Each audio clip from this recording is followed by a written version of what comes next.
What if I told you that Malaysia, a country long reliant on Russian-made weapons, is considering a major shift in its defense strategy? For years, Malaysia's defense force has been equipped largely with Russian hardware, but it's not all smooth sailing.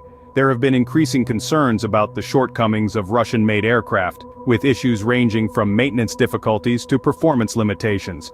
And let's not forget the influence of Western sanctions. These punitive measures against Russia have had spillover effects, complicating Malaysia's defense dealings. But Malaysia is not just sitting idle, it's contemplating diversifying its defense suppliers, looking beyond the borders of Russia. South Korea, for instance, has emerged as a potential supplier, signing a contract to provide fighter jets. This shift in strategy is not just about replacing one supplier with another, it's about a comprehensive overhaul of Malaysia's defense landscape. As Malaysia grows wary of its Russian-made weapons, other countries are stepping up to fill the void. One such nation is South Korea, a rising star in the global defense industry. In a recent move, Malaysia and South Korea have signed a contract that will see the latter supplying fighter jets. This isn't just a business deal, but a strategic partnership that goes beyond the exchange of hardware. South Korea's role as a potential supplier represents a shift in Malaysia's defense strategy, a move that could have far-reaching geopolitical implications. This deal signifies a diversification in Malaysia's defense suppliers, a step away from its traditional reliance on Russia. The contract is more than just a purchase agreement, it's a statement. It says that Malaysia is open to exploring new partnerships, willing to invest in reliable technology, and ready to adapt to the changing dynamics of global defense. This could be the beginning of a new era in Malaysia's defense sector as the country looks beyond its traditional allies. But this story is not just about importing weapons, it's also about Malaysia's drive to build a robust domestic defense industry. As part of this ambitious vision, Malaysia has introduced the Malaysian Aerospace Industry Blueprint 2030.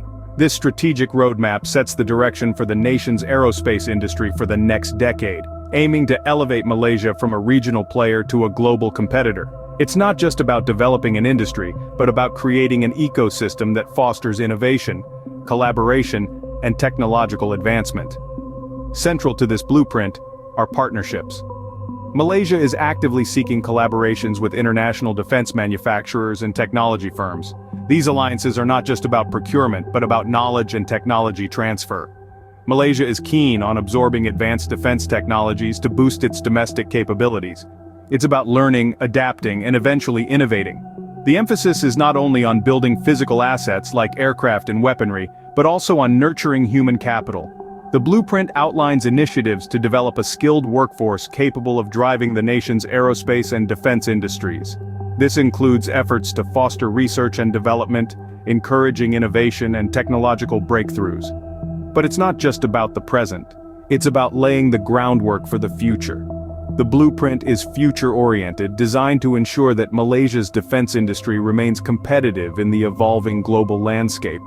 It's about building an industry that can adapt to new threats, new technologies, and new opportunities.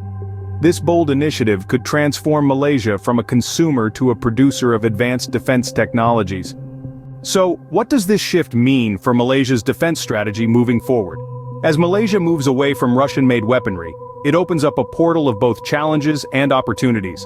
One of the key challenges is the process of transition itself. Switching suppliers, particularly in such a sensitive and complex industry, is not a simple task. It requires time, resources, and a significant amount of strategic planning. There's also the risk of potential hiccups in the supply chain during this transition period, which could leave Malaysia vulnerable in the short term. On the flip side, this shift presents numerous opportunities.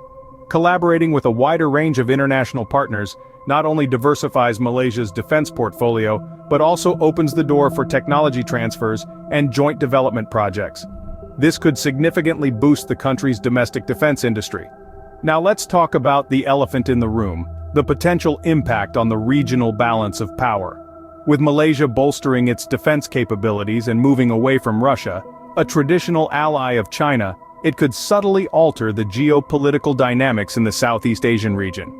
However, predicting the exact outcomes of these changes is akin to reading tea leaves.